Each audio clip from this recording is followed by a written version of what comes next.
presentación, pues les contará los 5 minutos, porque no estáis contándole algo pensado para ellos, algo que narre una historia, algo que transmita un mensaje.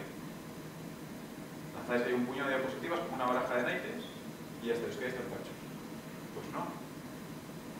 La preparación es el 80% del éxito. El 80%.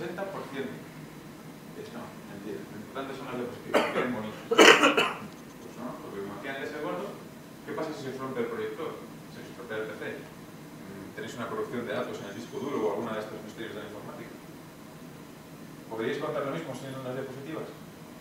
¿Podrían poneros una pizarra y un rotulador y contaríais lo mismo? No, porque normalmente no se preparan. Y sin las diapositivas estáis perdidos.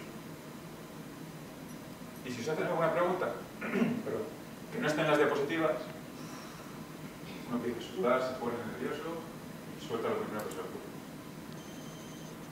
La preparación es el 80% de la presentación, del éxito de la presentación. Y lleva su tiempo.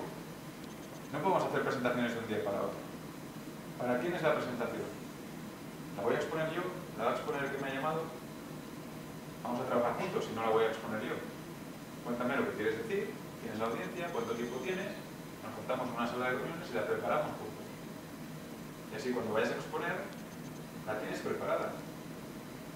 Entonces tienes muchas más posibilidades de que lo que te pregunten sepas contestar. La preparación lleva su tiempo y esto os tiene que quedar súper claro. No podemos hacer o esperar un buen resultado de una presentación si lo preparamos de un día para otro.